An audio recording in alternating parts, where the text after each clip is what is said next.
Hello everyone, আসসালামু আলাইকুম। আশা করছি সকলে ভালো আছেন।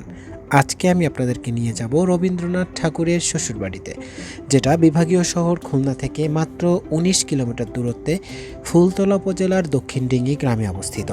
দক্ষিণ ডিঙ্গি গ্রামেই রয়েছে এক সময়ের জাঁকজমকপূর্ণ রায়বাড়ি তথা রবীন্দ্রনাথ ঠাকুরের শ্বশুরবাড়ি। বর্তমানে রবীন্দ্রনাথ ঠাকুরের শ্বশুরবাড়িটি রবীন্দ্র কমপ্লেক্স নামে পরিচিত। এখানে রয়েছে বিশ্বকবি রবীন্দ্রনাথ ঠাকুর ও কবিপত্নীর আবক্ষ ভাস্কর্য এবং দ্বিতলা বিশিষ্ট একটি ভবন। এছাড়াও ঘন সবুজ বাগান, পান বরজ এবং নার্সারি এই বাড়িটির শোভা বর্ধন করেছে। জানা যায় এই দক্ষিণডিঙ্গি গ্রামে জন্মগ্রহণ করেন রবীন্দ্রনাথ ঠাকুরের মা শারদা সুন্দরী দেবী এবং কাকি ত্রিপুরা সুন্দরী দেবী। যৌবনে বিশ্বকবি বেশ কয়েকবার মায়ের সঙ্গে এই দক্ষিণডিঙ্গি গ্রামে মামা বাড়ি বেড়াতে এসেছিলেন।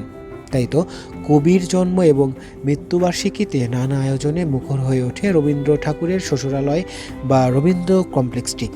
শুরুতে রবীন্দ্রনাথ ঠাকুরের শ্বশুরালয় তথা বিশ্বকবি স্মৃতি বিজড়িত এই স্থানটি অবহেলিত থাকে, যার কারণে কবির অনেক স্মৃতিচিহ্ন সংরক্ষণ করা সম্ভব হয়নি। ১৯৯৫ সালে রবীন্দ্রনাথ ঠাকুরের শ্বশুরবাড়ির প্রথম সংস্কার করা হয় এবং ১৯৯৯ সালে এই স্থানটি সংরক্ষিত পুরানো কৃতির স্বীকৃতি লাভ করে। এইখানে যদি আপনারা পরিদর্শনে আসেন তাহলে কোন কোন বার আসবেন এবং কোন কোন বার আসবেন না সে সম্পর্কে একটু ধারণা দেই। রোববার বাদে সপ্তাহের ৬ দিন দর্শনার্থীদের জন্য রবীন্দ্রনাথ ঠাকুরের শ্বশুরবাড়িটি খোলা থাকে। গ্রীষ্মকালে সকাল ১০টা থেকে সন্ধ্যা ৬টা এবং শীতকালে সকাল ৯টা থেকে বিকাল ৫টা পর্যন্ত দর্শনার্থীরা নির্দিষ্ট ফির বিনিময়ে রবীন্দ্রনাথ ঠাকুরের শ্বশুরবাড়িটি ঘুরে দেখতে পারবেন।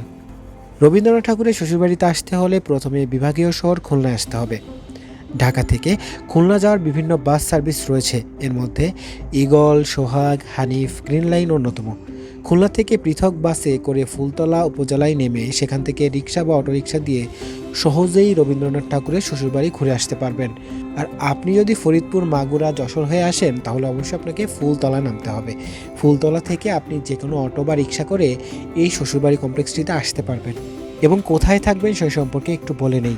খুলনা শহরে থাকার জন্য বিভিন্ন মানের আবাসিক হোটেল রয়েছে। এগুলোর মধ্যে টাইগার গার্ডেন, হোটেল রয়্যাল, ক্যালসালাম, Western Inn, Hotel Holiday International এবং হোটেল মিলেনিয়াম অন্যতম। প্রয়োজনে আপনি যে কোনো জায়গায় থাকতে পারবেন। তাছাড়া আপনি যদি স্টুডেন্ট হন এবং কম রেটে থাকতে চান তাহলে আপনি ক্লে রোডে অনেকগুলো হোটেল পেয়ে যাবেন, সেখানে এসে আপনি রাত্রি যাপন করতে পারবেন। কোথায় খাবেন সে সম্পর্কে যদি একটু না বলি তাহলে বিষয়টা কেমন হয়ে যায়। খুলনা শহরে সাধারণ মানের খাবার হোটেল থেকে শুরু করে উচ্চবিত্তদের জন্য আধুনিক মানের রেস্টুরেন্ট রয়েছে। একটু খোঁজ খবর করে আপনার পছন্দের যে কোনো হোটেলে খাবার খেতে পারবেন। সো বন্ধুরা, আজকের ভিডিও ছিল এ পর্যন্তই। দেখা হচ্ছে পরবর্তী ভিডিওতে। সে পর্যন্ত সকলে ভালো থাকবেন, সুস্থ থাকবেন। আসসালামু আলাইকুম।